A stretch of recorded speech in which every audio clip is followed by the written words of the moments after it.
अस्सलाम वालेकुम dear students. मैं हूं प्रोफेसर फैसल रिजवान मल। आज का हमारा टॉपिक है हिस्ट्री ऑफ इंग्लिश लिटरेचर के हवाले से है और उसमें जो कैरेक्टरिस्टिक्स हैं 18th सेंचुरी नावल की जो हैं वो हम बात करेंगे। तो डियर स्टूडेंट्स, जो कैरेक्टरिस्टिक्स हैं 18th सेंचुरी नावल की वो तकरीबन जो है आप समझ लें कि 120-25 साल जो दौर है वो बनता है। इसमें कुछ जो है वो 17th सेंचुरी का जो लास्ट फेज़ है वो है, और फिर तकरीबन जो है वो आप पूरी ये आप सेंचुरी समझिए 18th सेंचुरी नावल की, इस हवाले से ये बात बनेगी। लेकिन देखना पड़ेगा कि जो 18th सेंचुरी नावल है इसमें ज़्यादातर जो वर्क है वो कैसे हुआ, कौन कौन सी कैरेक्टरिस्टिक्स हैं। नहीं जी, सबसे पहले discovery of the modern novel. अगर हम मॉडर्न नावल की पहली जो करेक्टरिस्टिक है उस पर हम बात करें तो क्या है कि इसमें जो हमें एक चीज़ फील होती है 18th सेंचुरी लिटरेचर के हवाले से, वो एक इन्फ्लुएंशियल किस्म का लिटरेचर मिलता है और इसमें प्रोज में काम होना जो है वो ज़्यादा शुरू हुआ। एक जो ख़ास तौर पर आर्टिफिशियलिटी जिसमें हम देखते हैं 18th सेंचुरी लिटरेचर में, पोप की एज देखते हैं या हम जो है जॉनसन की एज जो है वो देखते हैं। तो 18th सेंचुरी नावल जो है बेसिकली हमारे सामने जो रिफ्लेक्ट हो रहा है वो एक मॉडर्न फॉर्म में हो रहा है, और ये एक न्यू फॉर्म जिसे कहते हैं वो है, यानी कि डिस्कवरी है। ये एक पहले जो है वो नावल इस फॉर्म में नहीं आया है। तो इसमें जो मेन पर्सनालिटीज़ हैं जिन्होंने अहम किरदार अदा किया उसमें बनियन है एंड डैनियल डिफो हैं। तो इसमें ख़ास तौर पे चूँकि ये एक डिस्कवरी थी नई जॉनर की, तो इसमें जो इसके जो पायनियर्स हैं उन्होंने बड़ी इस पे वर्क किया, बनियन ने और डैनियल डिफो ने। और ज़ाहिर बात है 18th सेंचुरी में जो नावलिस्ट हैं, आगे चल के हम उनका भी ज़िक्र करेंगे जो मेन नावलिस्ट आएंगे, इन्होंने बड़ा अहम कैरेक्टर प्ले किया। और 19th सेंचुरी और 20th सेंचुरी नावल्स में जो है, क्योंकि इम्पॉसिबल है कि इन लोगों के नाम ना लिए जाएं। इसकी जो सेकंड कैरेक्टरिस्टिक है वो है ऑटोबायोग्राफिकल नावल्स जो हैं। तो हम देखते हैं कि ज़्यादातर जो जॉन बनियन जो है उसने जो नावल लिखे या उसकी जो अप्रोच थी वो क्या थी, वो ऑटोबायोग्राफी थी। तो हमें बहुत सारी चीज़ें जो हैं वो ऑटोबायोग्राफिकल हवाले से मिलती हैं। ख़ास तौर पे इसका नावल जो है द पिलग्रिम्स प्रोग्रेस जो है ये एक एलेगरी है, और एलेगरी जो है इस अंदाज से लिखी गई कि जो बेसिकली जो उसके अपने लाइफ से ओरिएंटेड चीज़ें हैं वो पेश की गई पिलग्रिम्स प्रोग्रेस के अंदर जो है। इसमें जब भी याद रखिएगा डियर स्टूडेंट्स, जब ऑटोबायोग्राफिकल नॉवेल्स लिखे जाते हैं तो वहाँ पर सब्जेक्टिविटी और ऑब्जेक्टिविटी दोनों चीज़ें जो हैं वो वहाँ पर काम कर रही होती हैं, और ज़्यादातर सब्जेक्टिविटी काम कर रही होती है। अब यहाँ पर जो अहम चीज़ आपको बताता चलूँ कि पिलग्रिम्स प्रोग्रेस के हवाले से जब ये नावल लिखा गया तो मोस्टली जो है जॉन बनियन को ये कंसिडर किया जाता है कि ये pioneer of the modern novel है।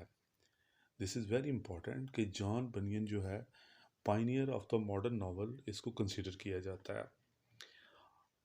इसके बाद जो है नेक्स्ट पॉइंट जो है वो अब देख रहे हैं ऑब्जेक्टिविटी और सब्जेक्टिविटी, इस पे हमने बात कर दी।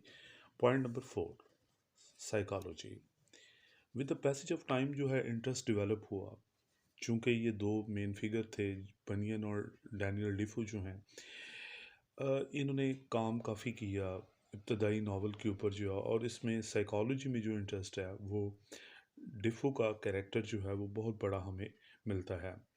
इसने अगेन बनियन की तरह ऑटोबायोग्राफिकल फिक्शन को प्रमोट भी किया, लेकिन इसने जो साइकोलॉजिकल इंटरेस्ट है नावल के अंदर उसको भी काफ़ी हद तक डेवलप किया। और इसमें जो नैरेटर का स्टाइल है वो बहुत बड़ा, जिसको कहते हैं कि एक पॉइंट है नावल के अंदर लेके आना, जिसके ज़रिए ऑथर जो है थर्ड पर्सन के हवाले से जो है वो सॉरी फर्स्ट पर्सन के हवाले से वो बात कर सकता था। तो इसमें उसने रियलिज़म को इस तरीके से पोर्ट्रे किया डिफो ने अपने नॉवेल्स में कि उसके अंदर जो उसने देखा, रियलिटी देखी, लाइफ की रियलिटी देखी, सोशल कंडीशंस देखी, उसने उनको पेश किया और उनको स्टायर किया। डिफो का अगर हम देखें तो जो बड़ा इसका जो फेमस जो है वर्क हमारे सामने जो है वो क्रोसोस आइलैंड जो है वो मिलता है। इसमें वो क्या बात कर रहा है कि ख़ास तौर पे वो हिस्ट्री को भी पोर्ट्रे कर रहा है। और हमें जो है क्रूसो के जब कैरेक्टर को हम देखते हैं तो ख़ास उसकी जो लाइफ है, ठीक है, वो भी हमें मिलती है और यहाँ पे डिफो की जो लाइफ है वो भी हमारे सामने आती है। तो ख़ास तौर पे साइकोलॉजी का जिक्र करते करते जो इसकी नेक्स्ट कैरेक्टरिस्टिक है नावल की, वो पांचवी जो है, एक डेफो ने इसको हिस्टोरिकल नावल भी जो है वो बतौर जो है वो लिखा। अब ये देखें, बहुत बड़ी पांचवी कैरेक्टरिस्टिक आप स्क्रीन पे देख रहे हैं, हिस्टोरिकल नावल भी है इसमें। हिस्टोरिकल पॉइंट्स जो हैं उनको भी डिस्कस किया गया और जो इमेजिनरी पर्सन का सहारा लेके इस नावल की जो है वो सेटिंग की गई। मेमोइर्स ऑफ द कैवेलियर बहुत बड़ा जो है इसका पीस ऑफ आर्ट है। इसमें उसने बहुत सारी चीज़ें जो हैं इस तरह इनको डिपिक्ट किया, ख़ास तौर पे हिस्ट्री से रिलेटेड जो है। डिफो के बारे में बात की जाए तो ये देखें, ये टर्म ख़ास तौर पे हिस्टोरिकल नावल के हवाले से ये गलत नहीं होगी कि उस वो एक ओरिजिनेटर है मॉडर्न नावल का, कि वो उसने हिस्ट्री को किस तरीके से पोर्ट्रे किया।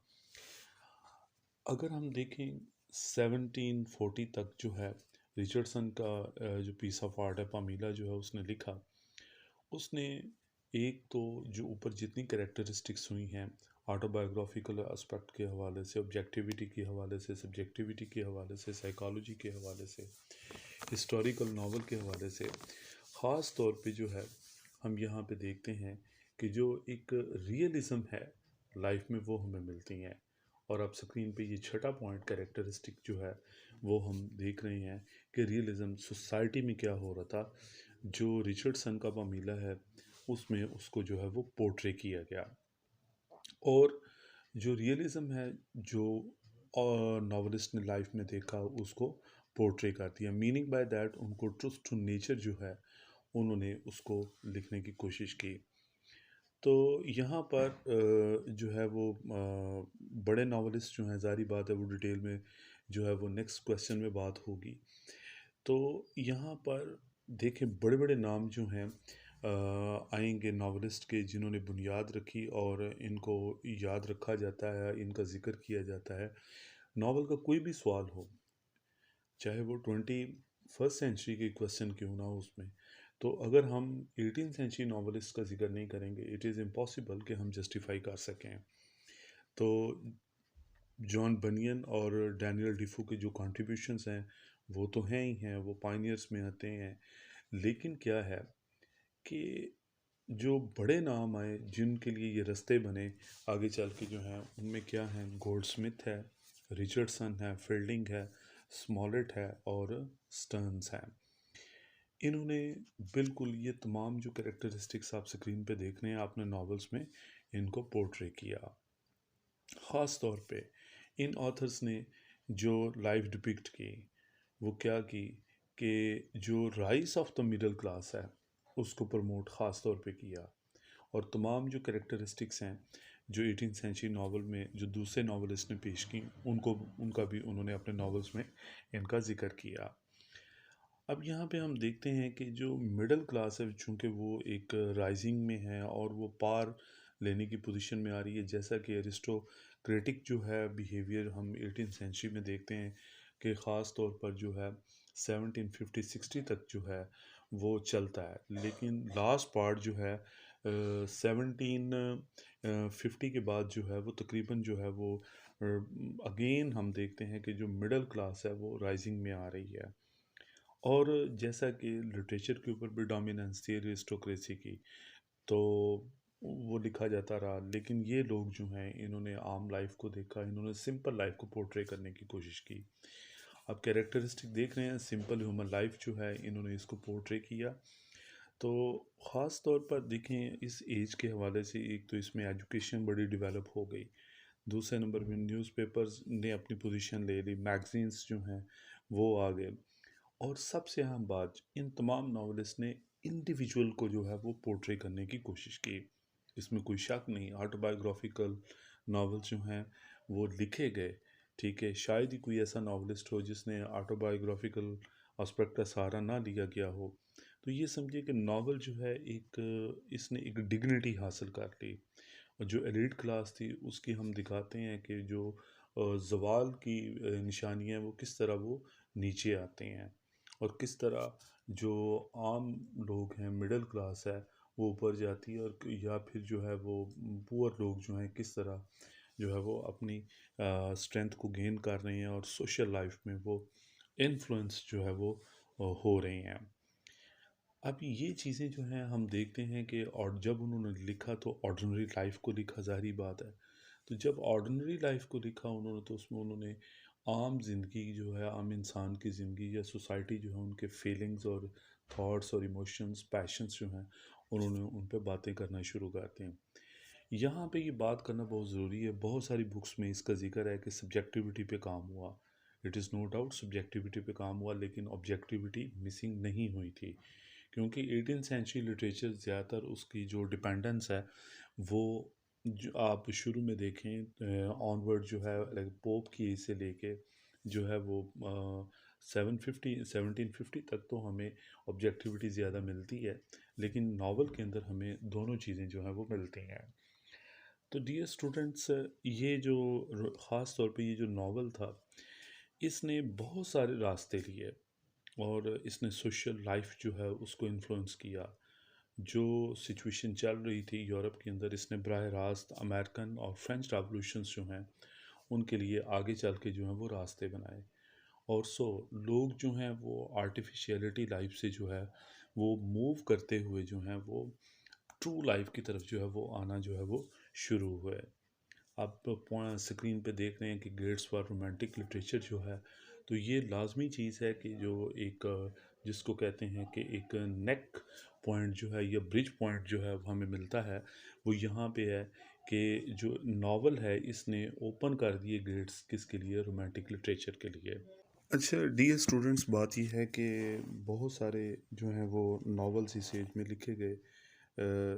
इसमें जो है कुछ आपके सामने मैं बयान करूँगा, लेकिन जो है वो सारे नहीं होंगे। तो उसमें जो इम्पोर्टेंट है, ये देखें, अभी हमने ज़िक्र किया इसका, जो जॉन बनियन का नावल है पिलग्रिम्स प्रोग्रेस। इसी तरह डैनियल डिफू का जो है Robinson Crusoe, that was very very important novel. इसी तरह जो है वो देखते हैं हम कैप्टन सिंगल्टन, वो भी इसी का नावल है।